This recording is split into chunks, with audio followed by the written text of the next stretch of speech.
here today with Dr. Sebi, world-renowned healer, and he's going to answer a few questions for us here today, and hopefully we can enlighten the public a little bit more about what he does. My name is Scholar Hawkell, by the way. I'm leader of the Aziz and Moorish Nation. So on my right, you have Brother Reginald Simmons. He's our Minister of Communications. Oh, stop, Minister. And his father can bear witness to Dr. Sebi's achievements. His father was directly cured of several ailments by Dr. Sebi. True. Oh, I'm sorry, I was disagreeing. That's perfectly fine. And now,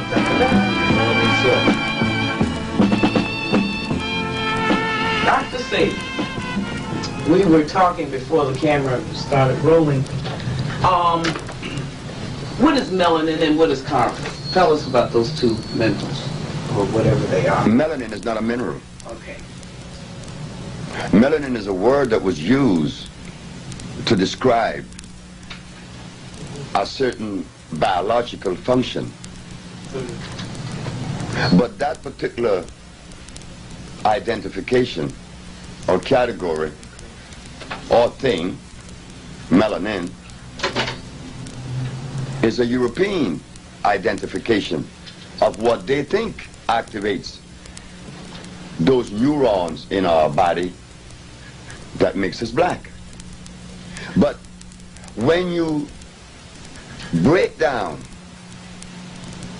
our body, our biological structure, into what we would have to put it in, which is chemistry, biochemistry, melanin has no place. It's not to be found.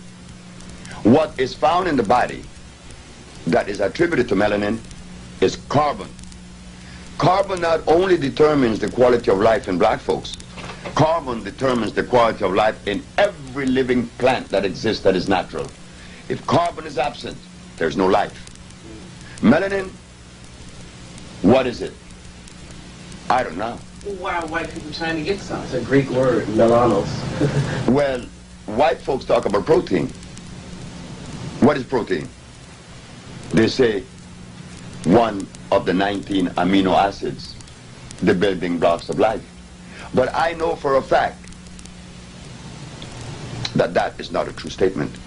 Because protein, if it was the building block of life, what happened to the gorilla that lives 180 years without eating anything that contains protein? Unless they're going to say that the plants contain protein too. They're always saying things, and because we have no laboratories Thank you, Chief. to investigate those things, then we have to swallow it hook, line, and sinker. Miss Frances Welsing mentioned melanin. And I asked her, what is this thing? And I know she could not adequately answer the question because she was trained by someone European. So when you are trained by a European and told these things, you have to regurgitate these things. But no, they are completely in error. Okay, we're going to take a little break for the phone. We have to be careful. Remember, it is like a brother recommended that you use comfrey for your bones. That is in the books. That is justified from a European philosophical base. But when you look at the comfrey bit, you find the comfrey contains starch, which makes it acid. Again, another European philosophy. Melanin falls under the same category. It is a belief, not a reality. I was told in Washington, D.C.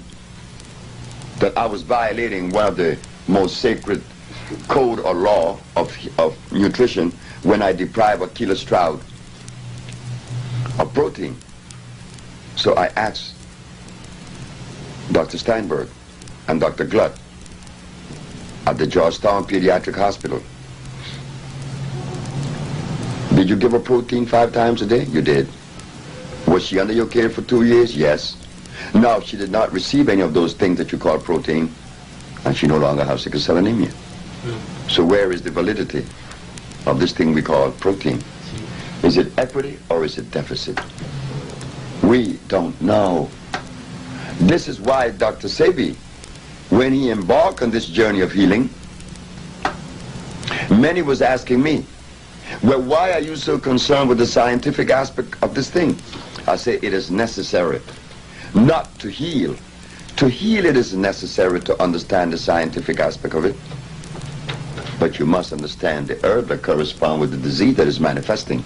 And the only way you could do that in the Western world, and to prove that you would be respected as someone that could be of usefulness, is to enhance oneself with the words that describe certain things.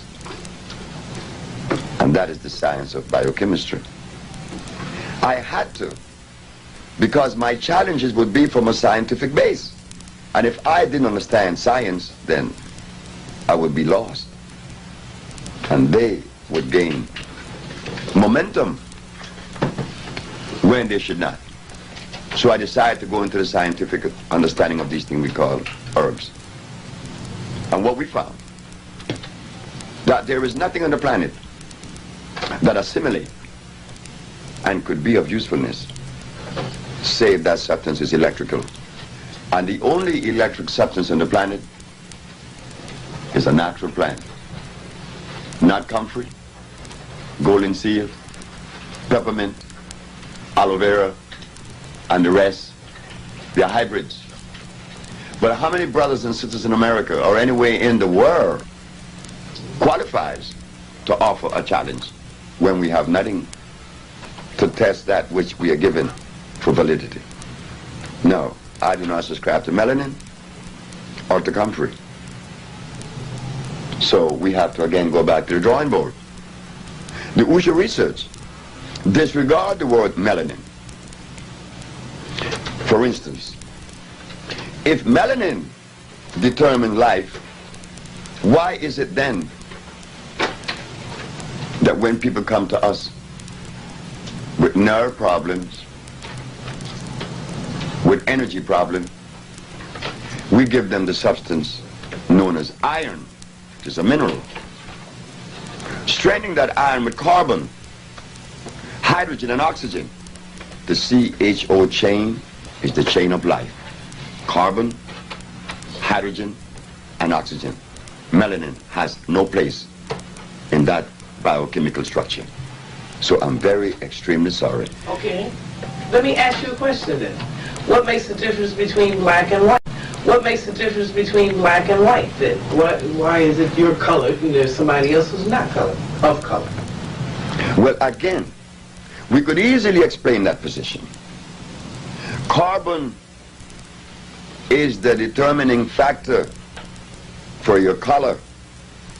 The concentration of carbon determines the color black.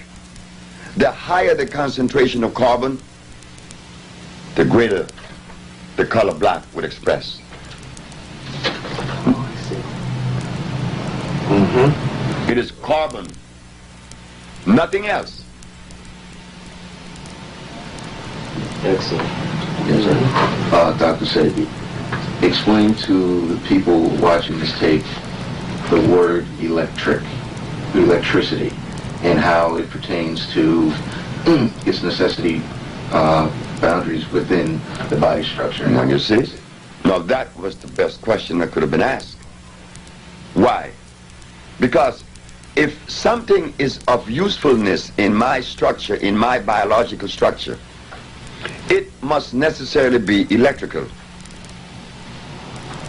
And the only substance that is electrical, that are electrical, are those substances that come from the forest we call the jungle. Because the molecular structure is complete, it's not broken.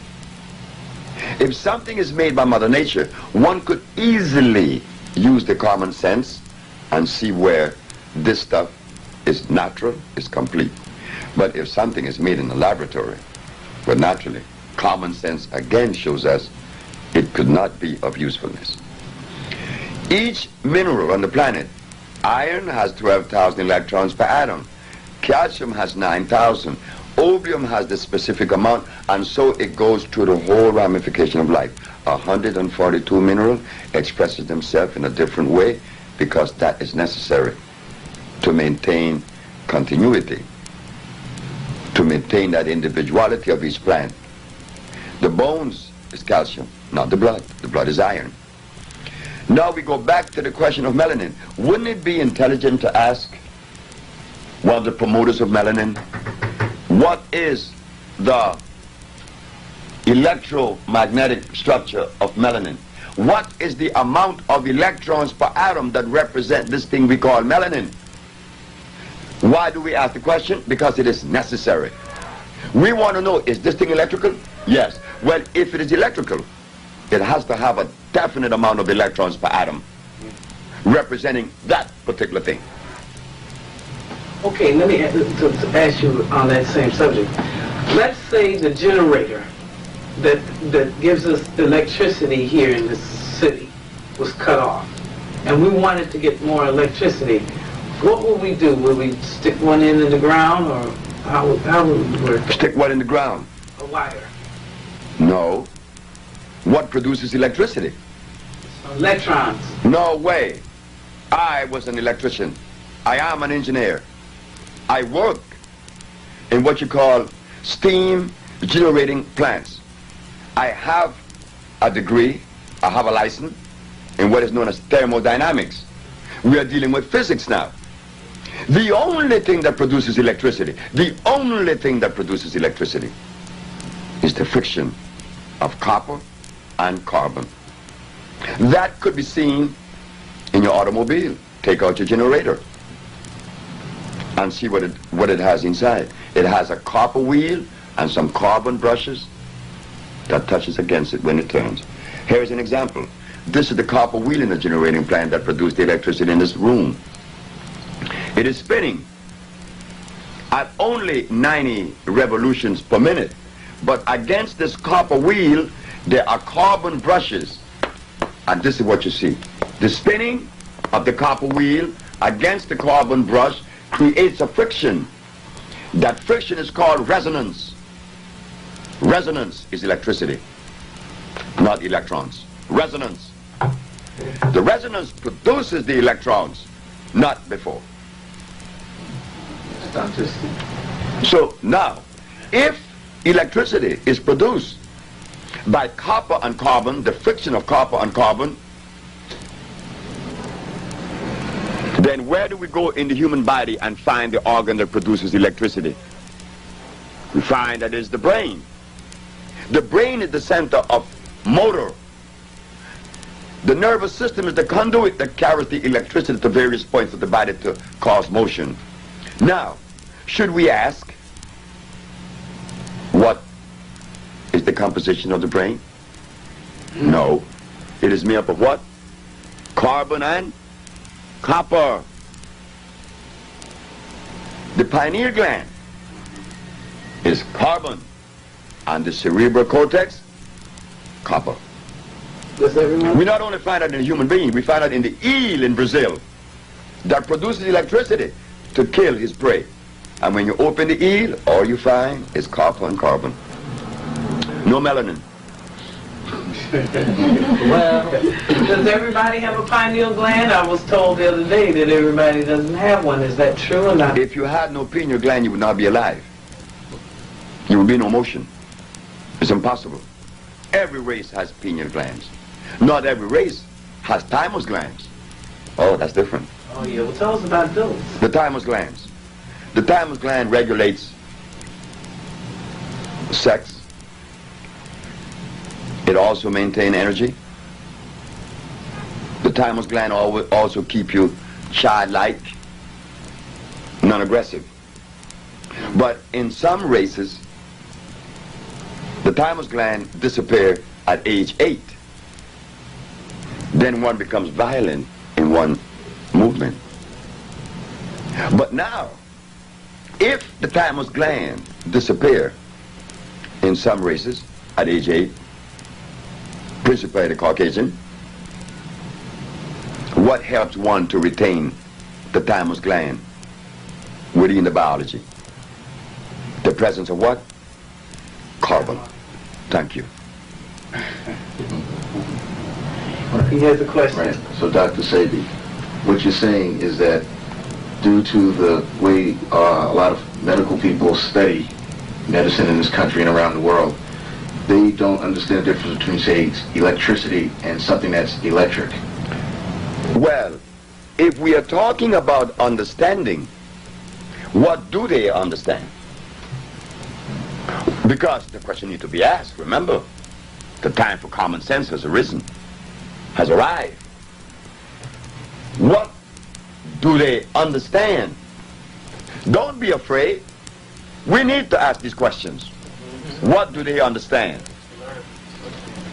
No cure for common cold, no cure for diabetes, no cure for cancer, leukemia, sickle cell anemia, AIDS, blindness, diabetes, and no other disease. Well, if the physician clearly shows us that there is no cure for any disease, what do they understand? So we have to throw that understanding of whatever that premise is out the window.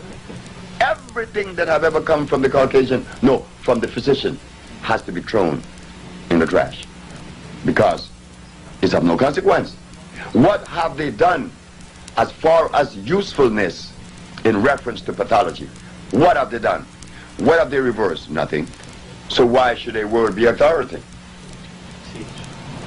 No, we can't use them as some level of thinking, development, or seeing. No, we can't do that because they don't have that. They showed us. How old is the medicine that they are practicing today? It is 265 years old. It started with Bombastus von Hohenheim, only because he was prejudiced when he found out that Hippocrates went to Africa to learn his craft. And the fact of the matter is that Mr. Hippocrates, 2,000 years ago, used herbs to cure every disease known to man. If Mr. Hippocrates used herbs to cure every disease known to man, then 2,000 years later, why aren't we doing so?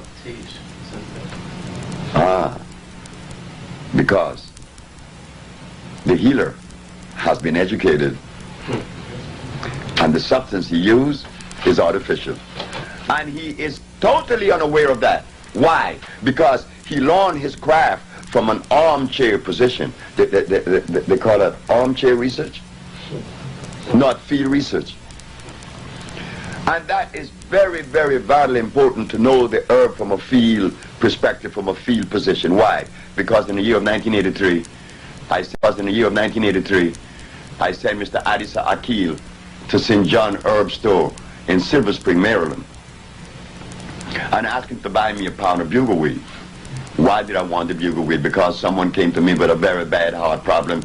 They call it mitral stenosis. The weakening of the muscle of the heart also exists. I said, buy me a pound of bugleweed because I have to address this particular disease. When Adisa came back with the bugleweed, I opened the bag. I said, where is the bugleweed? He says, in the bag. I said, no, that is not bugleweed. What is it? I said, that's blue vervain. How do you know? Because I tasted it and it's sweet and I could look at it. That's why I could tell. I didn't learn herbs reading a book. That's what the herbalist does in New York and the United States. So I said, take me back to the store. So he took me back to St. John Herb Store. And there, the young lady, which was black, said to me, well, how do you know that this isn't bugleweed? My boss been selling herb for 25 years. I said, young lady, your boss may be selling herb for 125 years. This isn't bugleweed. Call your boss. The boss came. What's the problem? I said, I don't think there's a problem. There's never been a problem with me. I just don't have those things. But you showed me something that was supposed to be one thing is another. How do you know? Because I know. This is not bugleweed. Bugleweed is bitter. Bitter as gall, and this is sweet. And bugleweed has, in intervals of an inch, has a little ball on the plant. A little ball. Every inch it has a little ball. This has no ball. I said, would you please go and see if the bag that was sent to you that said blue vervain could possibly be the bugleweed? And she goes inside, and guess what happened? The bags were mislabeled. And she apologized. But if I had not known about the herbs and learned about them in the proper way, she would have snowed me. I could give anybody in New York any herb and say it is this or that. They don't know. Because the very herbalists, when I came to New York just 15 years ago, one day telling their recipients to drink carrot juice, didn't they tell the recipient to take golden seal? Well, when you do such a thing, you are showing and telling the world that you don't know what you're doing. And this is what happened to me when I went on WLIB. And I told the audience at WLIB that carrots were artificial. They all denied me. 1 year later, when Nova came up with the program, that not only was it artificial, they showed that it was made by crossing the Queen Anne lace and the wild yam. You do not mix herbs unless they belong to the same valence. What do I mean by that? I mean this. In the kingdom of life, a yarrow plant, which is known as the Queen Anne lace, could only and will only pollinate another Queen Anne lace. Why? Because the pollen carries the same amount of valence as the other. And through that process we known as chemical affinity, they join. Now, there is another mixture that we are totally unaware of beside the natural one, which is chemical affinity. The other one is a mechanical mixture. What is a mechanical mixture? A mechanical mixture is when you cut a sliver in a plant, like the Queen Anne lace, and you cut a sliver in another plant, and you take out the heart of the stem, and you put it inside the Queen Anne lace, and you tape it. That is hybridization. Black people knows nothing about this. And now this plant produces something other than what it was originally. Because now we are uniting Queen Anne lace with wild yam. You don't get the wild yam or the Queen Anne lace. You get what? A carrot. They went further to show that it was made in Holland. And little before that article came out, I had returned to the drawing board to find this carrot. I knew it was artificial. Why? Because it doesn't produce seed to reproduce itself. Carrot just does not produce a seed that reproduces itself. So I knew it was artificial. And beside that, it contains starch. When I go back to do my research, guess what I found? That the German made the lamb, the German made the barley. I said, oh no. This is why the Arabs are so indebted to Germany. Because the German make the Arab food. The Arabs have no food, you know. Arabia never had food. Arabia doesn't have food now. Nowhere in Arabia you find natural food. Everything the Arabs eat, the very Quran that they read came out of Germany. Also their food. If the German removed the food from the Arab, they starve to death. Oh, this is nasty, isn't it? Oh, yes, it is. It's treacherous. You know what we're going to do? We're going to take a slight break here, and then we're going to continue. So if anybody has any questions, write it down.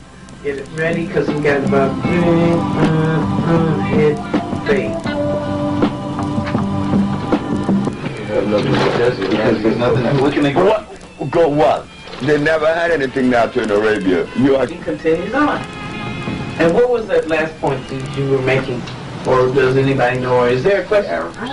All about the Arabs. Arabia has no food. You see, many of us blacks hold the Arabs supreme. Not in my book. Because how could someone eat artificial food all their life and be smart when the very food that you eat influences the brain to allow you to think? And if you eat the wrong food, you're going to think the wrong things. And that, again, is common sense. If you take a diesel automobile and put in it gasoline, what happens? It can run. It cannot run. If you just put gasoline In a diesel engine, Oh, no, I didn't hear that part. The question. you can't. No. So the human body responds the same way. The black race has never had anyone to really show us what we should or should not eat. The only man that came was messenger of our honorable Elijah Muhammad. The only man that said, stay away from the pork. And when I, Sebi, sat and ate with the messenger in his house on 3837 South Woodlawn Avenue in Chicago, the messenger personally told me and Brother Harry Nance from New Orleans that we should not be eating meat at all. Well, And we should not be eating anything on this menu because it is poisonous to us. But if he, the messenger of Allah, Elijah Muhammad, had told the black race of the United States to stop everything, who would listen then?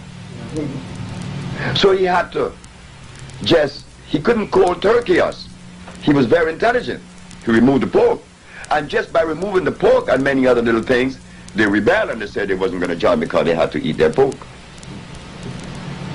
Telling us that we have been conditioned, not only brainwashed. I don't even think of brainwashing. I'm talking about that conditioning. They have made us addicts. Which black person in America eats food that is consistent with their African ancestry? Don't even go there, because none. Then we go to the Maya, Honduras, where I was born, this Latin American country. I asked a question to one of the guides that take the tourists in and out the ruins and explaining about the Maya. I asked him, sir, do you mind if I ask a question? He said, no. What did the Maya eat? A lady who was part of the tour, the group, jumped up and said, corn, of course. The man looked at me and looked at the lady and said, lady, if the Maya ate corn, this man here would not have asked that question. He would have known that. So there is something about that corn that we have to question. oh, no. Then he turned back to me and he said, what did they eat? I said I could begin with the teosinte, the cabrote, the chipiling. These are natural green that grows in the forest of Honduras. Natural green that grows in the forest. The teosinte is a plant that produces a kernel that looks like a corn, but the difference is it is non-starch. They make the tamales from the teosinte, and they mix the chipiling in there, which is a green, and they make these tamales, and they still do in Santa Rosa de Copan. And when you all come to Honduras, I will introduce you guys to these tamales. That's right, all natural. The Maya did not eat corn, rice, beans, chicken, eggs, pork, cows. Why? Because these things did not exist in Honduras when Christopher Columbus came. They only ate those things that were natural. But the guide knew that he didn't know what the Maya ate. And how many Africans in Africa knows what their ancestors ate? They don't know. What does the African eat today? Rice. That's all they have. And rice is a poison. Chicken. Not only is it starch, and it is because it contains, and it converts into carbonic acid, but it contains cyanide.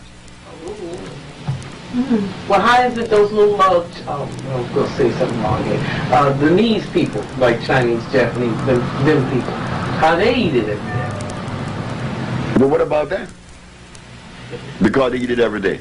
Are they the healthiest people on the planet? You never seen a Chinese or a Japanese walk straight.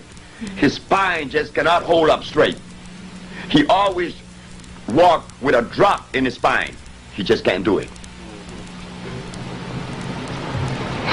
He eats nothing but starch. The Chinese should give credit, and a lot of credit, to the Italian that went down there, with his name Marco Polo. Because at least he took them the wheat kernel that they could make their noodles. Before this man, what his name, the Italian Marco Polo, Chinese could make noodles. But what about their Buddhist monks or whatever, Confucius? But they were still eating the same poison. What else do they have to eat? There's only one man came out of China that understood that. Was Dr. Li Cheng Fu. Dr. Li didn't eat anything that grew under the ground. No, he didn't. He just didn't do that. And Dr. Li, according to the history, lived 125 years. You see? 165 years. And he died here in New York. Or it was recorded in New York. He died in China. But he was a Chinaman that I respect. Like when I go to India, I talk to Raja Gopalachari. He's a friend of mine who lives in Calcutta. And he look at all the Indians and say they all are dead. I said, why? Look at what they eat. I said the same I say about Africa. That's why there isn't one African leader that I respect. I can't respect any African leaders because I know his head is confounded. Why? Because look at what he eats. Is fish good? Fish rots in the intestines. Oh. That's where the worms go. Oh. Exactly right. Anything that walk, crawls, swim, or fly, and that has a head should not enter my system. This should have a face. That's what Valentine says Saturday. Anything that has a face, leave it alone. But he does worse than that. Because he recommends things that are more acid than that which you eat that have a head. Speaking of that, Dr. Say, I want to ask you some questions. My name is Marcus Scott Lewis. I'm just a humble, burned out, recovering activist, writer, and poet. And the questions I would like to ask you is, with this New Age movement out here, with all these European herbologists and all these writers, do you wouldn't recommend any of these books or any of these teachings? Now everyone's going back to nature, quote unquote, and heading to all these herbology stores and buying all these products and things. Our people are still confused because of lack of the correct information and misinformation which we receive. So could you give us a little starter on what we should be doing and what things we need to stay away from? Heading to the forest. All right. Heading to the forest with someone that came from the forest that we have not had. Because some of the best advisors in the United States, counselors, nutritionists, and doctors, trained our brother by the name of Dick Gregory. All right now. Well, Did he recommend the Bahamian diet? The answer is yes. And what did the Bahamian diet consist of as a base? Soybean. And didn't Mr. George Washington Carver made plastics out of soybean? Yes. So how could he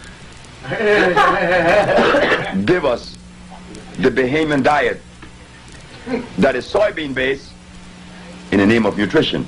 But we cannot blame Dick Gregory because he's our brother that I know he loves us and we love him. But he was ill trained. The student could only regurgitate that which was learned from the teacher. And if the teacher is poorly educated, then the student likewise. well, do you think you could start teaching us more now that you've, she wants to ask you a question too, but I want to get this in real quick. In that you are a teacher, and I look at one of your old tapes, and I saw how you talked about the carrot and different things, even certain potatoes, I think. Sweet potatoes is all right, but the white potatoes ain't good. I didn't say that sweet potato was all right. That was made too. But there's a certain kind of... The red potato, the red rose that was found in Lake Titicaca in Peru. That is where the Irish people became acquainted and took it back to Ireland. Because remember, the Irish people were the first to go to Peru. They did a lot of research in Peru, and they did a lot of things in Peru. And when they found this potato, they took it back to Ireland, and they began to hybridize the potato and get what you call the russet potato, the red rose. But the natural potato looked like the red rose. The red rose, I would recommend that you eat that because it's the first generation away from the mother, from the base, which came from Lake Titicaca, not a sweet potato. A sweet potato has such a high concentration of nitrogen that it would really play havoc on the system. Have you written a book? No, I'm writing one up. It's right in that bag. Oh, okay, good. So when it's finished, when you take it out the bag, I want to read it. The bag has these tapes that need to be transcribed. Oh, okay. And it would be transcribed as soon as possible to be put into book form, because the book is needed. We have been misled not only by the foreigners that are not part of our race, that dictates to us and tell us what we should and should not eat, but we were also hoodwinked by our brothers that was trained by those people. Well. The gorilla does not eat the food of a lion, but the black race eat the food of a lion. True. So we can't eat Chinese food. Well, We can't eat Caucasian food. We're not Caucasian, we're not Chinese, we are black. And what does that mean? Well, I use the word black, and I use that too loosely, because I don't like the word. What's a good word? I don't even know. Why call ourselves anything? The shadows. No, I am. You call me Negro, you call me nigger, you call me colored boy, you call me black, you call me African. I'm not an African, because the continent was not named Africa until a white man named it Africa. So what are we? Planetarian. Thank you very much. She has a question for you. Yes, I just want to end because people be talking about how spirulina and wheatgrass is so good. I want you to just explain to them that Who are it's you? no good for I'm Bayana. Bayana asked a question about spirulina and wheatgrass. Spirulina, I mean, where does spirulina grow? It's hybrid. And what about the wheatgrass? Hybrid. Wheat kernels. When in my embryonic stages, and I must admit it was later than that, because I was in New York practicing this thing already, and I was using wheat to produce wheatgrass to be juice, and here I am with my little cup of wheatgrass juice. I got the best chlorophyll in the world. Man, a little lady, 94 years of age, named Mrs. Holloman, said, "You're out of your mind. You're not going to recommend that to yourself and to no one else." Why, Mrs. Holloman? Because this stuff is poison. Wheatgrass juice. Well, just a minute. Is wheat natural? I said, no. The fendo is natural. The teff is natural, but not the wheat. You make bread out of fendo. You make bread out of the which is the teff, which is the Ethiopian that makes the injera. The brown injera is made from teff. But as far as the wheat, we have to remember the amaranth, which is natural. But this thing we call wheat definitely was made in Europe. So now, when we grow this kernel and we squeeze it, we are getting sugar and starch. So in my brain tell me, don't use it no more. So what you use? Sprout something natural. So I went and got some amaranth, and amaranth seed could be acquired right now in Brooklyn. It grows all over the place. You take the little seeds and you put them on the bed right now, and you cover them with the soil. In 21 days, the wheatgrass sprout. But the amaranth would not sprout in 21 days. Why? The amaranth only sprout once a year in the spring. So I was angry because the amaranth did not sprout. Then the amaranth laughed at me and said, "You want me to sprout along with something hybrid?" Well, I'm very sorry. I only sprout once a year. But the product I produce is food. And when the amaranth sprout came, oh, I was eating amaranth sprout, and I was high for about 3 months. I was on this high, this energy, because the molecular structure is complete, and therefore it deems that stuff electrical. If the molecular structure is incomplete, meaning a hybrid plant, it cannot be electrical. If man could make a substance in a laboratory, such as a vitamin, vitamin B, vitamin B, C, vitamin B12, inositol, zinc, all this stuff. Hey, look, just a minute. How could you make in a laboratory a substance that would help me biologically or physiologically? If you could do that, and if you could really do that, then you're God. Only nature or God makes something electrical. No man could do that. I'm going to give a simple example. On the planet, minerals are expressed in two forms. One phosphate, one oxide. Meaning what? There are 142 minerals. We begin with gold, silver, opium, iron, phosphorus, iron, magnesium. They come in the form of a rock. 142 different minerals in the planet. They come in the form of a rock. But that rock also have a plant that is representative of that mineral. The plant contains gold. Gold? You may ask, well, why should it be so difficult for you to understand that? Don't you take burdock for iron? And what's the difference with iron and gold? They both are minerals. But now you have them in a plant form. Why a plant form? Because the plant, in sending its root into the soil, it converts that solid rock into a liquid digestible substance. The scientists call that process of conversion iontrophoresis. Iontrophoresis could only be accomplished by a plant, not a laboratory. You can't take a piece of rock that is iron into a laboratory and get a liquid from it that's going to be digestible, because now it becomes non-electrical. The plant makes it electrical. And when you drink it, it is pre-digested for you electrically, so that no one snow you.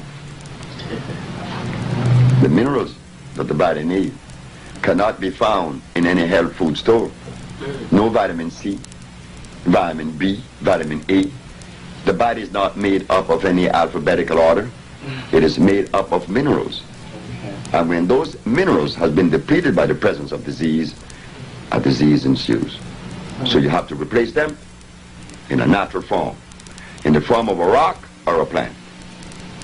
A plant, because it is alive and it is electrical.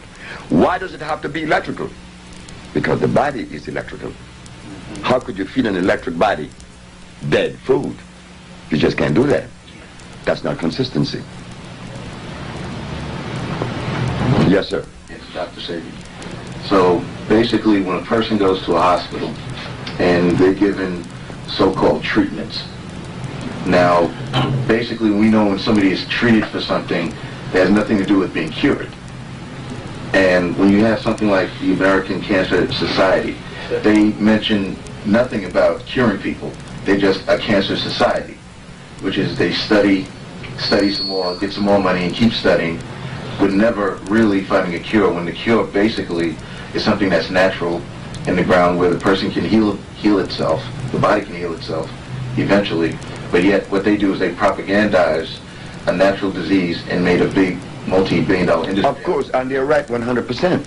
If I was a Caucasian, Thank God you're not. defending my people and my economic position, do you think that I would undermine that position by telling the world, here is a black man named Dr. Sebi that have cured diabetes, sickle cell anemia, leukemia, then what's going to happen to his laboratories? What's going to happen to his pharmaceutical laboratories? Well, But why should we be concerned with the American Medical Association? anyway. Why should we be concerned with that? I know I weren't. And what's the name of this medical thing that goes to Europe and spreading AIDS among our folks? What is it? What's the name of it? Of the World Health Organization. Yeah. World Health. Who? Yeah. Who? They tell you WHO. What do you think about them? They're going all over the place. That's our. I was in Washington, D.C. in the year of 1982, and this brother, who is a doctor, who worked for the WHO, personally told me that they threw in the towel 20 years ago, that they knew that there was no cure for any disease. They never had one. I mean, the physician didn't go to school to learn to cure anyone. The discipline just doesn't house that. So, again, we should not be bringing them up. It's of no consequence. The only thing is they're killing our folks over there in Africa. When are they going to learn? They're killing our folks in Africa? Yeah, they're all coming up with AIDS. Where do they get AIDS from? AIDS is a thing of the mind.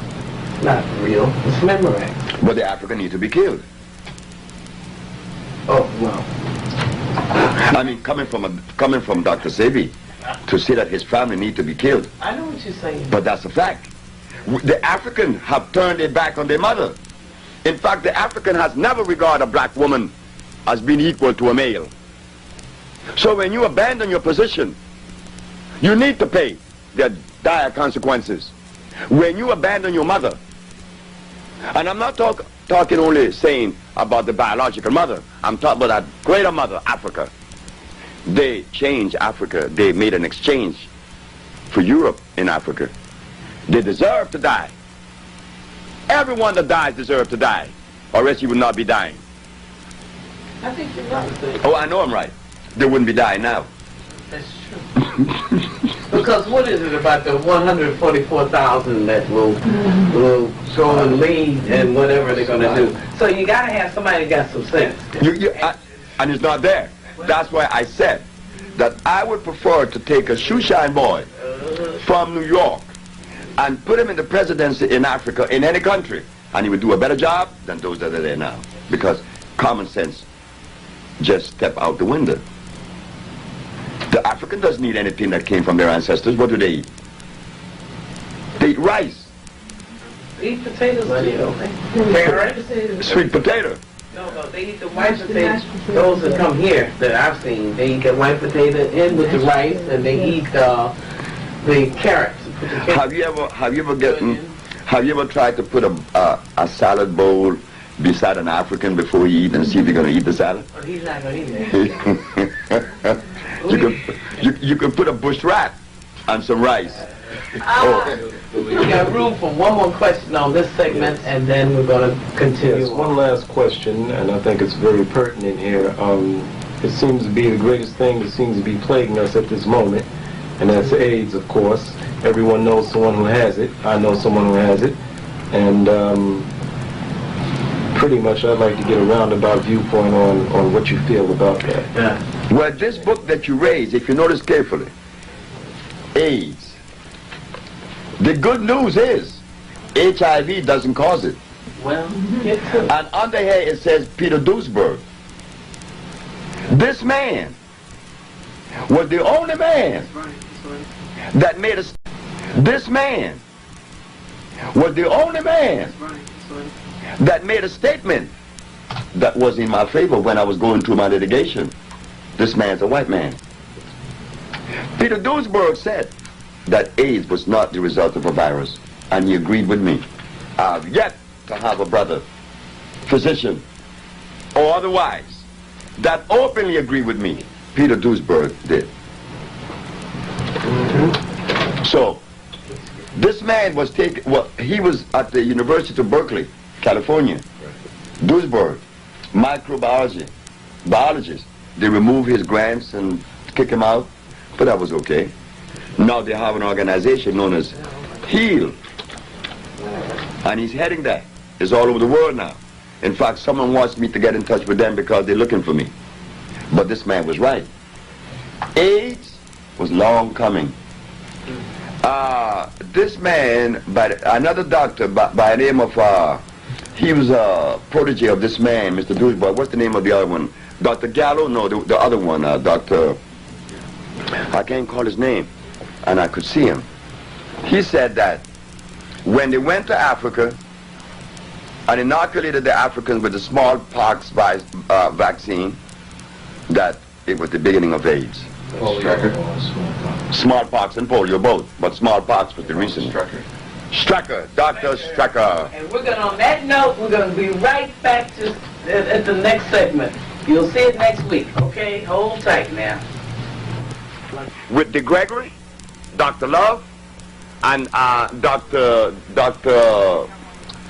Roshan, and Dr. Prince, they sat in council, and Phil Valentine was one of them, to kick me out of New York.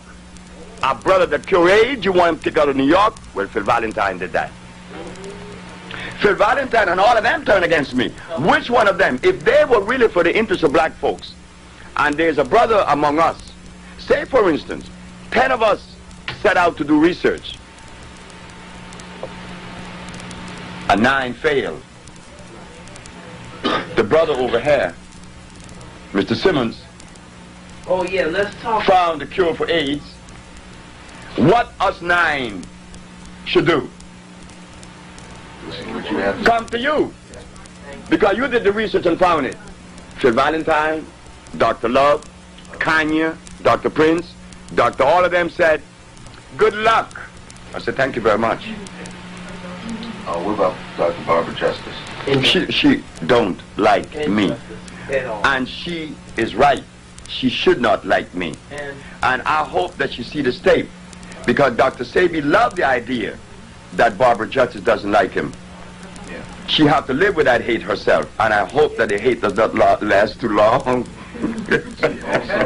Also, at the Million Man March, Dr. Sebi, there was I was there. Well, And she has worked with him, the Muslim guy from Washington. She's worked with him. Are you talking about Dr. Alim? Yeah. Oh, that's a beautiful... And Dr. Barbara Justice said They brought together. this young brother up who they claimed they had cured of AIDS for 3 years of Well, look treatment what they of did to Cameron from Kenya. It is impossible. Sandiford. Look what they did to him. Hendrik Sandiford. And he was on the air to be cured. And they took him over to Kenya. And because of the lack of money, you know, money always plays the role, and lack of care, I'm going to put that in, that's my word, that Sandiford died. He had to. Even if I take Cameron, he would have died. What is Cameron? Do anyone here know what is Cameron? Synthetic. What? It's a Faron mixed with something. AZT. Ooh. Made right here in the United States, sent to Japan to be put together as a compound, and then taken to Africa and administered. That's true. That's true. Yeah. See, also, years ago, my father got out of the hospital, and he was feeling very weak. This was like 1988. And his name? And his name, Professor George Simmons. And I remember my father was feeling very weak, and he didn't know what to do. So his friend sent him to Dr. Barbara Justice, and she looked at him and she said, all you can do is just pray. And wait. And wait to die. So what happened was a few of my father's friends took him to see Dr. Sebi over here. Amen. And my father, if you recall, the first time you met him, he came to your office, told you all his problems. He was this and that, and you said that you didn't even look at him. You said you was busy reading something. And you told him, don't worry about it, you'll be all right in a couple of weeks or a couple of months. He said you'll be back teaching with, without too much of a problem. And lo and behold, my father followed what you told him to do, and he was back teaching. He's running around now in He's running around. 1995. And now he's down in Honduras at your institute, and he went down there with a lot of different maladies, diabetes, prostate cancer, high blood pressure, a whole bunch of things. And he said within 2 days of being down there, he was ready to run some Olympic events. And he did. Wow. Yeah. And his sugar was down to 93. And they told it was supposed to be amputated, no longer has to be amputated. What? And his hair is growing back. Did he tell you? Yeah. His hair is growing back where it was falling out. The village you are talking about is here. This is the village. Okay, let me hold it there for a few and let's get a nice tight shot of that. Okay. All right. We see the tanks of the thermal waters. This is the Usha village in Central America. And you see these tanks that house the water. They are holding tanks. Oh. The thermal water contains a pH of 8.8. It is not like what they have in other places. I heard that there's a hot spring in Cottonwood, Alabama. We don't have a hot spring in Honduras. We have a thermal spring. And the difference of a thermal spring is that the thermal spring is precipitated by volcanic activity, which means that the water has a high concentration of sulfur and phosphorus. Not so for a hot spring. A hot spring is precipitated through a bed of zeolite that's under the ground. And as you know, that zeolite is a mineral that boils water. That doesn't necessarily make it thermal. So what makes the difference? That one has sulfur and phosphorus and oxygen in large amount. Which means what to the body? It means that the body is receiving a large amount of hydrogen ion concentration that relaxes the body immediately. It plays a very good role on the central nervous system. Stress is gone immediately after you enter the water. And that was the first thing that I did for the professor when he got there. I said, before you eat or go to sleep, you go down there and you take a bath. And we took him down there, he took a bath. Next day he was rejoicing. Now what happens when stress is relieved from the body? Well, the body begin to normalize itself and the hormones begin to take their message where they should go. When there's a nerve condition, hormones tend to contract or retain, or they don't do their work because they are held back. There's a nerve condition. You know, like even the muscles contract. Your face, the muscle in your face contract when there's muscle problem, when there's nerve problem. Bellman palsy is one. Bellman palsy is caused mainly by emotional reaction, and it pulls the muscle in the face to one side. And when the person relaxes again, the muscle relaxes. So the remedy in Bellman's palsy is to get into an unstressful or relaxed state. In your situation would be to take one of these baths. That's right. It's not one of these baths. You take bath twice a day. And then you take also the therapy, the internal therapy, which is what? The pavana, the cordoncillo negro, the cypress, and yes, my most favorite, the drago. These are plants that you will never hear in the American Standard Pharmacopoeia. You don't even hear these herbs in the mouth of the herbalist in Honduras or in the United States. And for that matter, even in Honduras, you go to Honduras and ask people the herbs I use, they don't even know them. Because they're too busy reading herbal books. And they're not in the herbal books. And those that are in the herbal books are hybrid. I wish very much that you could meet Dr. Anthony Handoff. He is, I guess they call him, you can keep it over there. He's botanist. He calls him an ethnobotanist. Something, whatever. Herbology. He went to school and got that. And I don't think I want to meet the brother now. You know, not because I would not like to meet my brother, but I can't exchange or even entertain someone that has been educated. Remember I said, the reason why the healer is not healing today is because he has been educated. You want to hear a beautiful one? Above all else, Dr. David Ayensu. Dr. David Ayensu is a member of the Smithsonian Institution. There is a program out known as East Meets West, meaning African or Eastern medicine against Western. They begin to show where this African in Africa took some herbs and put on this lady's head because she was crazy. He took a knife and opened her skull. Whoa. He took some smoke and he smoked her around. And Dr. David Ayensu is talking about the herbs of his people. He's from Ghana and he's a member of the Smithsonian Institution. Dr. David Ayensu is the brother that is looking for the cure of leukemia using the pink periwinkle, the rosy periwinkle. Well, I don't know how Dr. Ayensu expects to derive from the rosy periwinkle the cure for leukemia when the rosy periwinkle is also an acid plant. And as for leukemia, we have cured leukemia long before Dr. Ayensu even dreamed of coming on with the rosy periwinkle. But we go back again, and we find that in the end of the program, East meets West, which is approximately a 25 years old program, showing, comparing Western medicine against ancient medicine. And guess who wins every time? Ancient. No. What? No. No. Western medicine, the allopathic. In the end, Dr. David Ayensu and his colleagues said, well, you can clearly see that traditional medicine, is all right, but it falls short because you can't really measure the dosage for consistency. So modern medicine is by far the best. And they end the program. I said, that was so beautiful.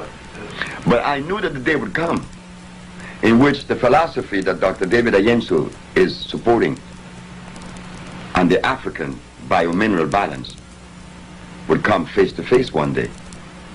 And it happened.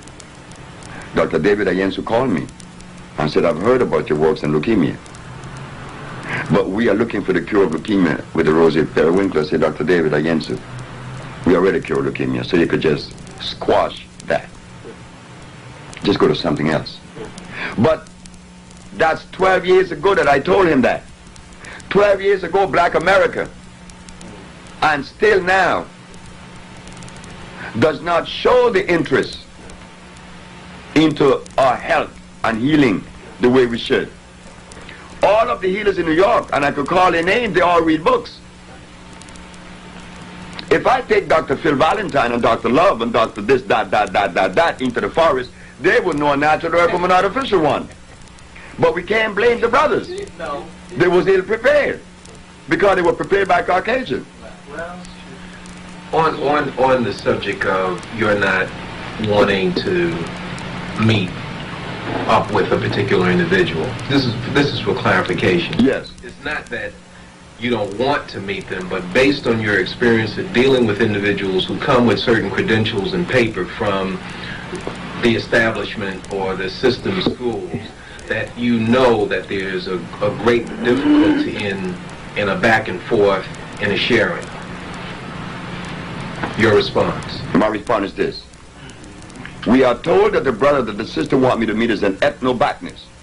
What do they cure? he researches different plants. I'm only asking, what do they cure? Research is 150 years old.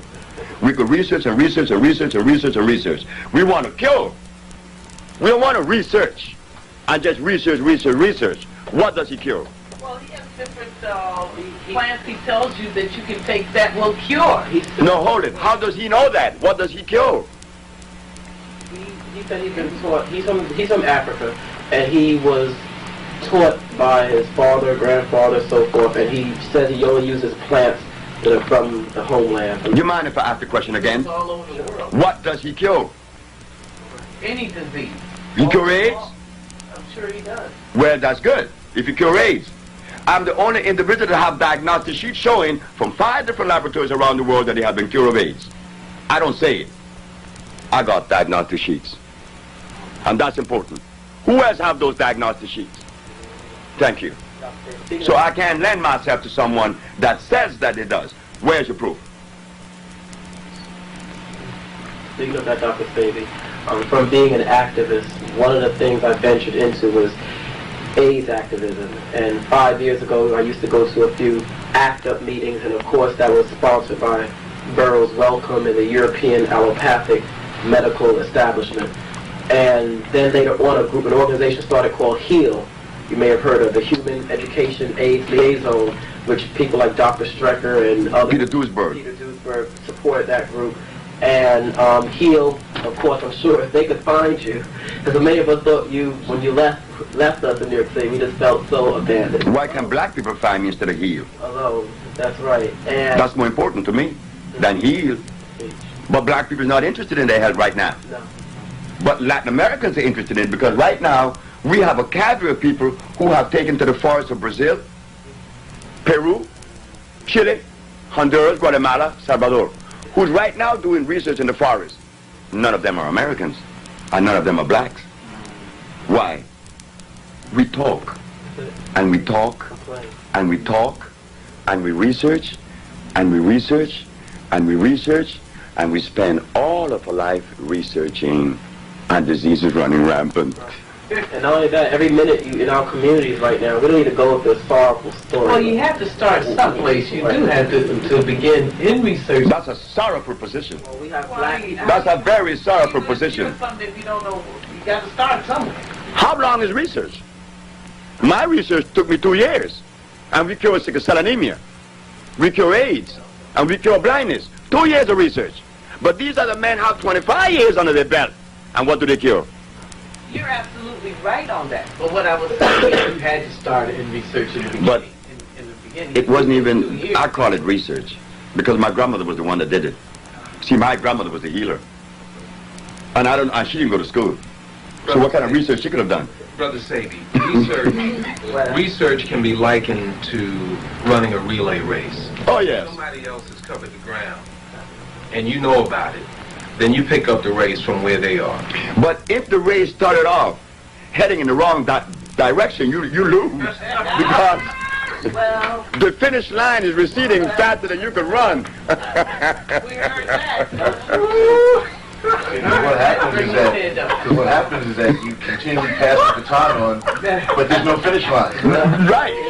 It's behind you. And running and running. It's behind you. So I don't want to hear about research. So what you have. In fact, in South America, people don't bring to me these questions. Not in South America. I live in South America. They say, Dr. Sebi, we know of no one that cures the disease that you have cured. So you have the blessing of our country. Honduras has given you all the privilege to practice your craft, regardless to what the world said. You can't go to Africa. I said, no. Although you're an African by heritage, I said, but I can't go there. They kicked me out. So the need to research can be attributed in part to the conditioning that many of us have been through to say, well, where's your research? Whereas you point out that what have you done? That's what they ask. No, what have you researched? What have you done? That's Latin America. But that in America is arrogance. But we are arrogant, as Professor George Simmons said, that I am considered an arrogant individual. Yes, Dr. Sebi, not only you are arrogant, everybody in Honduras is arrogant. You've been independent since 1824. You have earned your position to be arrogant, and especially when it comes to the art of healing. If the rest of the physicians and herbalists have healed what you heal, they too would be more arrogant than what they are arrogant. Arrogant is a demonstration. I don't know what it means.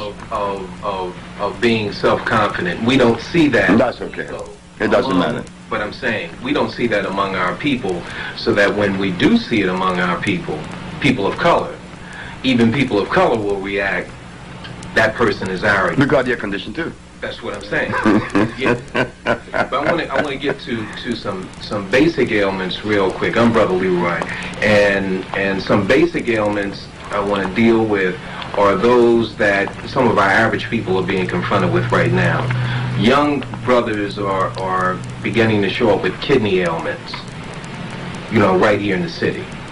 And what would you attribute kidney ailments to at a young age? Also, young sisters having fibroid tumors, etc. Reproductive problems. Reproductive problems at a young age, when we say young age, in their 20s. Something that would normally show up later on. Thank you. The male and female. Would you say that starts in the colon? No. It doesn't start in the colon. What happened? I used to say that too, that every disease begins in the colon. But if that was true, what have us eating the things that go to the colon that makes us sick? Why are we eating the things that enters the colon that makes us sick? It is before the colon that makes us sick. It is before the colon, right here. The mind. Not the mind. I don't know what the mind is. I have never found the mind. I hear talk about the mind. I don't know what that is. But I do know this, that when the brain is confounded, you have problems. You may put anything in your mouth. You see this hand and this big mouth goes in there. It hasn't hit the colon yet, right? It starts here. which is the brain. The brain. The brain has been confounded. The computer has been confounded. G in, G out. Garbage in, garbage out. But we don't want to see that. We want to rely on spirit, mind, and soul, when these are the properties of what? Supernatural. Well, I don't live in a supernatural world. I live in a natural world. In the natural world, there is no such thing as the mind. There is no such thing as a spirit or a soul. You know, you mentioned on one of your tapes about you wanted to become so spiritual, and you went and you met some of these people, and they had a stomach that was meeting you in the door, and you said, "This is spiritual." I don't think I want that. No, I don't subscribe to spirituality, because all the spiritual people are big and fat, and they got problems with their head. So I knew there was something I had to stay away from. You know, I didn't pursue it any longer to investigate to see if they were believed in this or not. Dr. Sebi, I was going to ask you that question. As far as how people in the New Age movement are caught up in this spirituality gig right now, what is the relation you would say then between this spirituality, or let's say in the motherland or here, or in the Native American, the Native Aboriginal healers or witch doctors or roots people? Is there a science, or is it fantasy, or is there a combination? What's the reality in that matter, in this spirituality? I don't know what it is. Because if it is so equitable, I mean, among the Native American, the indigenous Indians, as we call them, the highest alcoholic incidence in the world is among them. How come they can't even cure that? We got problems. Among the Africans, they eating gari and bush rat. What happened to them? We have problems. Spirituality is a word that came out of Europe. Even the very word is European, like the word African. That's not African. That's not us. That's European. The country is called African, and by them, you call it African. There's a word they call spirituality. What is it? I don't know. Yeah. Not even interested. I'm finding that out. If you were given the assignment to open a school, not here, please, open a school and get your teachers to start teaching, where would you begin? Would you begin in research, or what would you do? Or show me plan, or how would you go about it? Oh, I got to go way before the plan. I got to show you where we were derailed and change that environment, that brain environment. I have to change that immediately, that you could begin to see. Because with the images that you're going to see are not the images that I would see, because all of us are individually put together. We are unique, unlike the other. I would put the individual on a path that would avail him the privilege to see. And in seeing, then he could make a right decision, a good decision. That's all I did. And my grandmother started me out by understanding that I was not supposed to listen to anyone. No one but yourself. And if I have to go outside of me, train your eyes towards Mother Nature, the forest. And I would do the same. Dr. Sebi, going back to these diseases and ailments, I know a lot of brothers and sisters who are living and those who have passed on from this quote-unquote AIDS. As a matter of fact, a young brother who was in Bellevue Hospital, who I went to see him 3 days before he died, of so-called Kaposi sarcoma, and they were giving him chemotherapy, and in his last days he suffered. And the question I want to ask you, with the body, is there any way that we can, of any disease or ailment, is there ways you can halt the progression and totally eliminate Kaposi sarcoma? and the disease that you've dealt with, the AIDS, cancer, leukemias, to arrest the progression and eliminate all the whatever symptoms, damage, But that's what we've been doing for the last 20 years. and restoring the full body back to. But that's the only way you could cure. That's the cure. To remove that particular erosion, to remove that particular condition, whatever condition, whether AIDS or blindness, and restore 100% health. That's the only way I could do it. Through what? An intracellular cleansing. This is what is done in Miami.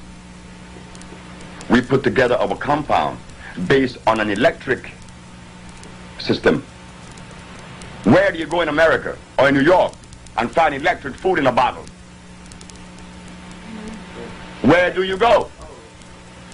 And the body is electrical. We only have to ask that one question. Is the body electrical? Yes. So therefore, it necessitates electric food. Well, where do you find that in New York? Thank you. Well, we're going to do our last segment, and in just a couple of minutes here. So, anybody got a real quick question? Very quick. Yes, being that everybody's now concerned with the AIDS, so-called AIDS situation, epidemic, what have you, I find that the so-called lesser diseases have been virtually ignored, such as herpes and Lupus, yes.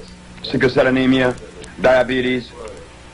Right. And specifically, I have an interest in the sexually transmitted diseases, so-called sexually transmitted diseases, because that seems to be what plagues the younger generation, and everybody actually. Yes. So once again, in the early 80s where you had, the herpes, it was forgotten about for AIDS. What about the herpes situation? Can we answer that in the next segment? Just hold on to that answer. Thank you very much.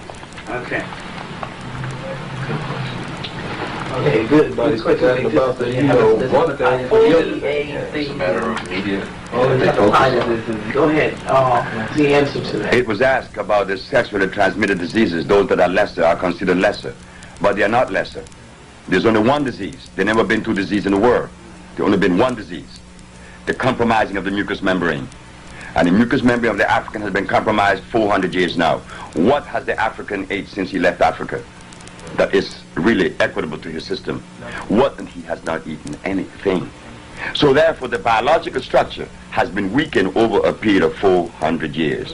And in weakening the biological structure, then you may get lupus, you may get herpes, and you will get anything. Anything coming your way. Because the body has been deprived and the immune system has been compromised. And the immune system is responsible for diabetes, for leukemia, for sickle cell, for every disease in the world, including that. So don't only attribute AIDS to the immune system. If your immune system is strong, you cannot get sick with any disease. So we're going to straighten that. A lot of us looking for cures. A lot of people, I'm not sure everyone, we do have some people who are just plain damn ignorant. And they want to die. So let them make their maker or whatever. Most of the people. But there are some people who do want to be cured, and they want to touch that raiment of Jesus, whatever, that garment. And so you're here now. I'm glad that I've been blessed by the ancestors and people to be here in your presence. We want to learn now how to be cured. Not learn. We want the process to begin, and that deterioration, because that means we all have deterioration. No one can look at one person. All of us, including myself. Because I have a better body and I don't have my doctor says. Speaking of that, the question is now, what is the relation then between, since the discovery of medical science 265 years, what is the relation then between laboratory reports and the hematology, pathology, or the blood breakdown? Is there any validity or goodness out of this allopathic Western medicine, the microscope, and the relation of natural electric food and if you want to see a germ, then get a microscope. And if you get a wound by a gunshot or an appendix has burst, you need to be open real quick. So there is place for the knife, but under extreme conditions. But as far as curing diseases, there's only one way. That is the herbs, because they are electrical. Their molecular structure is complete. They will assimilate. They are carbon-based.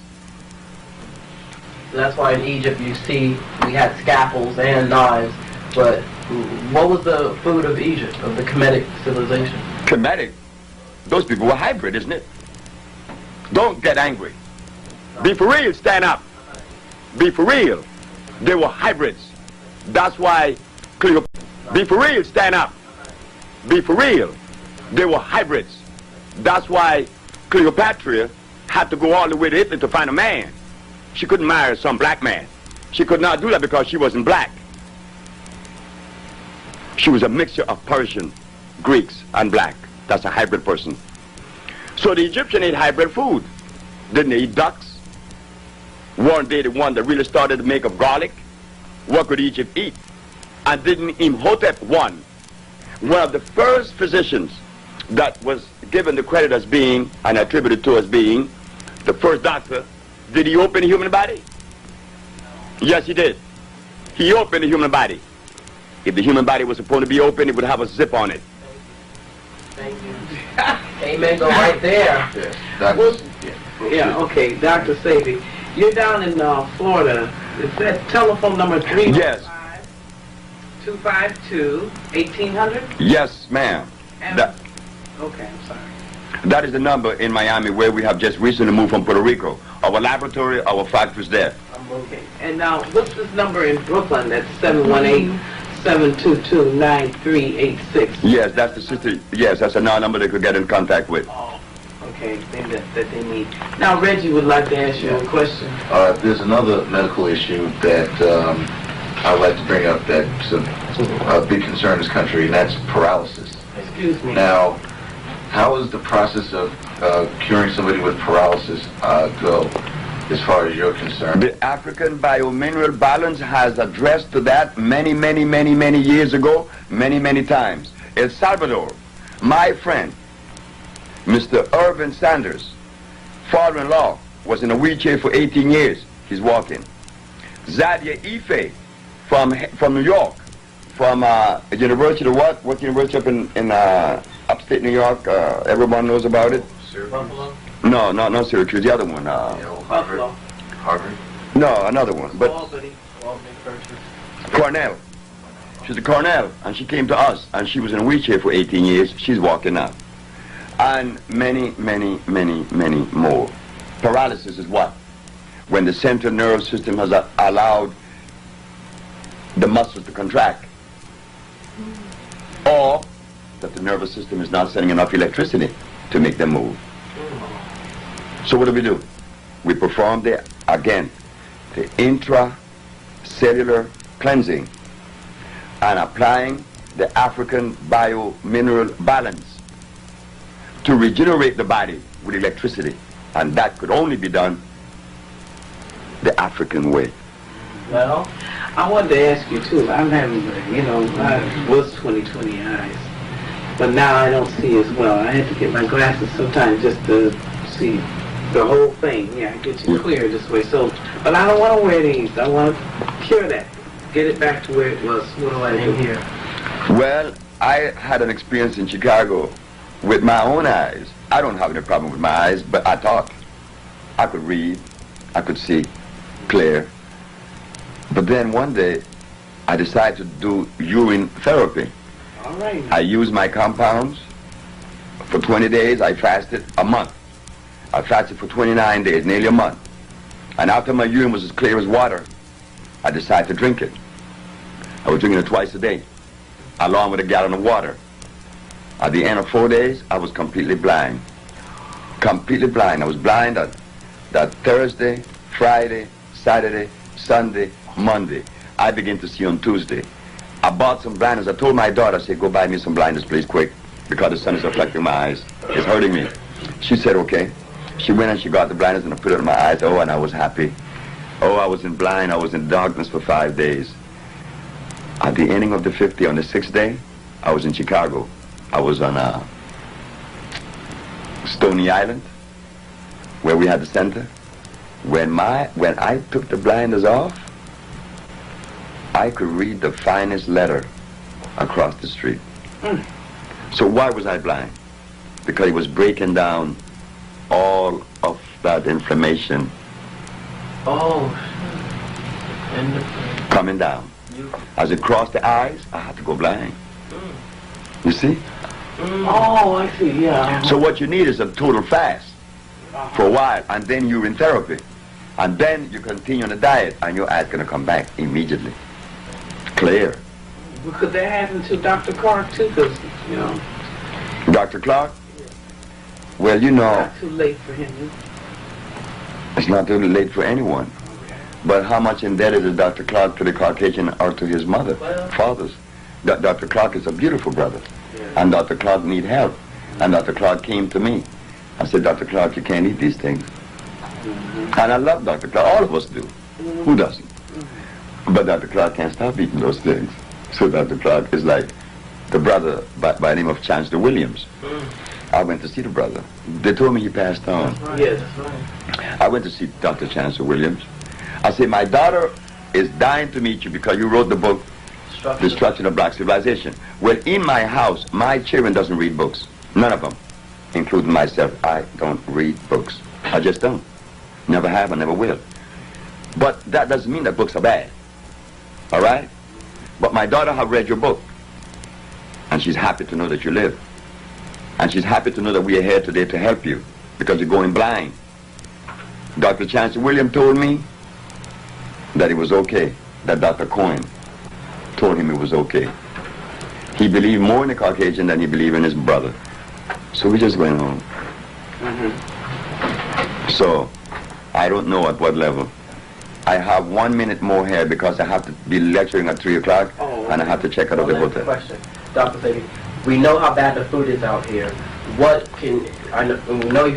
food would you recommend that we go buy out if there's anything in the city, food, plant, or herb, and what diet should we be eating? Well, we can do this like a 7-day. Well, there is a phone number that you could call that have the whole dietary program and would even help you to walk it through.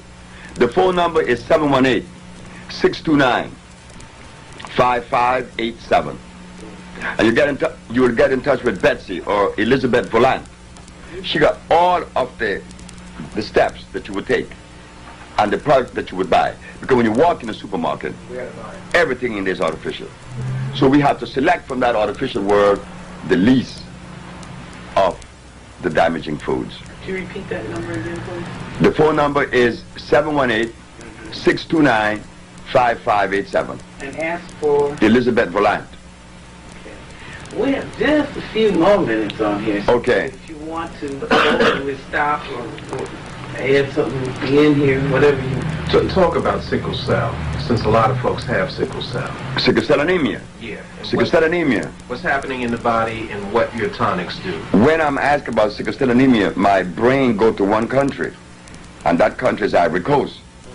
In Ivory Coast, 33% of the population has a high incidence. There's a high incidence of sickle cell anemia, 33%. I talked to Dr. Landenberg, Pierre Landenberg, he's a Frenchman, about sickle cell anemia at Howard University. He disregarded me. But I have cured sickle cell anemia, I told him. And I asked him, what is sickle cell anemia? He said he didn't know. I said, I thought so.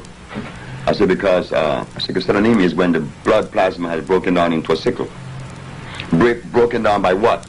Mucus have seeped into the plasma, into the cell itself, and break it and disunited the cell. Removing the mucus, the cell unites again. And then, to maintain that level, you have to feed the patient large doses of iron phosphate, not ferrous oxide, iron phosphate. And I don't know anywhere in America that says that. But sickle cell is when the same mucus that breaks down the cells in the nasal passage that cause sinusitis has now broken down the blood plasma and break it into a sickle. And now we have to replace the mineral that has been lost. And because iron phosphate, iron incidentally, is the only magnetic mineral in the planet. Being magnetic, it pulls other minerals to it. So therefore, when you take iron, you take all others proportional balance. So when they take this iron, they begin to see a result in less than 5 minutes. Malt liquor, what damage is that doing to... We have a lot of brothers who are drinking 40s and, you know, that we're just being sold this particular drink. What is happening in the body? What is happening to the mind when you consume that? The liver is damaged. Malt liquor is made with what? Barley. And they use also another substance in the yeast. And isn't yeast the seat for infection? They call it what? Chlamydia? Yeast is the bed for disease. But again, since we have not had scientists, researchers as they're called, to come forth with the proper research or study, we fall short. We're vulnerable. We are vulnerable. I mean, I just came to New York 10 years ago, and they were drinking carrot juice. Carrot juice? Well, that tells me something. And they're eating beans in the name of health. That tells me that something is wrong. So therefore, we have to stop it. The brother that came from D.C., there was a war on AIDS, and I was taken to Manhattan. War on AIDS! Well, I had the bomb. I went. Dr. Barbara Justice and Dr. Prince disregarded me. And then they said, Dr. Alim is coming from Washington. I said, the Muslim brother? They said, yes. I said, he's coming with a very special message. I said, yes. Where is he coming to tell us? That AIDS kill black people. I said, we needed to hear that from Dr. Alim. Because we were totally oblivious to that fact. But the question I'm going to ask about Dr. Alim, is he a Muslim? They said, yes. Well, what does a Muslim that follows Allah doing, practicing the medicine of bliss that they call the devil? There is a contradiction. Well, allow. Dr. Sebi, what can we do as folks here in this country who are concerned, that have some semblance of consciousness? What can we do here to help you get the message across to the people who need to know, the people who need this kind of information and cure? What can we do here to help you to expound the greatness of medicine that you're giving to us? When the Japanese scientist said that he worked with the immune system, all of Japan got behind him. He didn't ask them. They got behind him. And he got the Nobel Peace Prize for only working with the immune system. We don't work with the immune system. We cleanse the immune system. When the Jews in Israel needed help, they didn't come asking help us. They sent the help. So you ask me, what could I say to the black race of America that would help the OSHA research? I don't know. If they help me, fine. If they don't help me, still fine. I don't know. All donations. That's on you. That's on the black populace. That's not on us. We did our job. Anybody got another question? Yeah. Excuse me. I would like to ask Dr. Sebi about cancer. You explain how cancer gets started in the body. The same way a common cold started. In any part of the body, any way cancer appears, it means that there is a condition that has manifested over and above because it has been progressively getting worse, unattended or unknowing. There's no difference with cancer and a common cold. The mucus in the nose stayed a long time, they call it sinusitis. And after they begin to eat the cells, they call it cancer. And that's whether in the reproductive organ, in the breast, in the head, in the brain, in the eye, wherever. It's all mucus. You've heard of Dr. Torrey. Dr. Torrey from Chicago. Well, he teaches about the worms in the body, how they got there, what cyst is made of, because he says that the worms have to doo-doo in your body, and that's where you get these cysts and things like that. You heard of that? I disagree with that. A cyst, when you open a cyst, inside of the cyst, all you find is calcium carbonate. That's all you find. But I can't challenge anyone or anything. But I do know this, that Dr. Torrey has compounds that I know came from the Caucasian books. So in other words, Donald Torrey, the cysts are from Los Angeles, California. Yeah. That's who groomed him. Right. The white boys groomed him. So in other words, you're saying that that's a protection. What's a protection? When the cyst, because you said it's got carbon in it. No, calcium carbonate. Hardened. The mucus has hardened, and now it is growing. The doo-doo in your body, and that's where you get these cysts and things like that. You heard of that? I disagree with that. A cyst, when you open a cyst, inside of the cyst, all you find is calcium carbonate. That's all you find. But I can't challenge anyone or anything. But I do know this, that Dr. Torrey has compounds that I know came from the Caucasian books. So in other words, Donald Torres, the cysts are... from Los Angeles, California. Yeah, That's who groomed him. right. The white boys groomed him. So in other words, you're saying that that's a protection What's the protection? with the cyst, because you said it's got carbon in it. No, calcium carbonate. Hardened. The mucus has hardened. And now it is growing. And then it's going to burst and eat you up. So your tonics do what? My tonics, what our tonics, the Usha tonics, the electric food, To that, to this. what we reduce it. Didn't you see at Usha Research when the lady passed the tumor I did. and it was in the refrigerator? I was there. Thank you very much. She brought it in. She brought it in a bottle and we put it in the freezer, a tumor this size. I saw it. How'd they come out? Just passed out of her. That's the only way it's supposed to come out. Well, Well, so if you're right. Our bodies don't have zippers, so any cleansing is supposed to come out through the regular holes: the nose, the mouth, the Like Taurus Henderson. anus. Taurus Henderson, Chicago, Illinois, 1990. She had a tumor in her brain. And this is recorded on Channel 21, on Channel 19 in Chicago by Brother Rashid. She passed a tumor through her nose oh, from her brain. Not only her, but she was cured. this Caucasian male from his daughter named Robin Bennett called me and said, my father have a tumor in his brain, a blood clot in his brain. I said, yes. How long would it take you to take it off? I said, how long would you allow me? She said, I gave you a month. I said, what about 24 hours? She said, you're crazy. I said, of course. But it came off in 24 hours. And she wrote me a letter, and I have that letter. Out his nose. More than black people come to you. And right now, in terms of Honduras, who are the folks who are coming to you? Mexicans, Norwegians, South African whites. I don't expect any black from South Africa to come. South African whites, Chileans, Colombians, American, Latin Americans, American, not black America. Black America, down there now is our most beloved professor, George Simmons. And we have this brother from DC named Anika.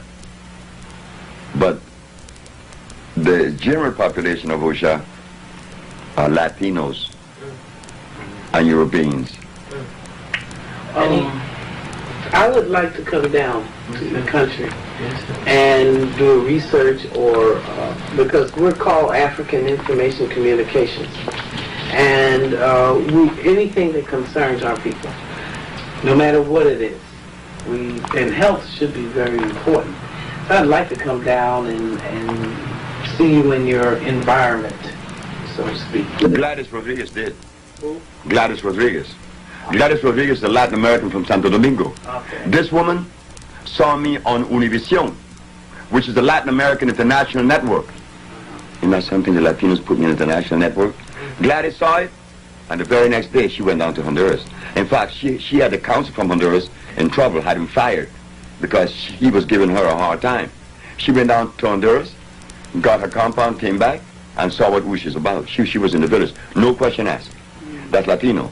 But an American black person have a problem going to Honduras. Well, I don't have a problem. No, what most do. I mean, that's why I'm asking you. Yeah. To come down. They ask about, is it possible? What's going to happen? Where am I going? And hold it now. But they can run to Kentucky Fried, White Castle. Sure, but that's not our fault. Owl Theater, and everywhere else. But South African go all the way from Africa, and Norwegians from Oslo. Nina went down there with her tumors, and her tumor was passed. And not only that, when she got back to Norway, the doctor said, the doctor in Honduras did remove your tumors, but there's something else that he removed. Your infantile diabetic condition is gone too. You didn't know that? Well, I didn't tell him I had diabetes. That is also cured.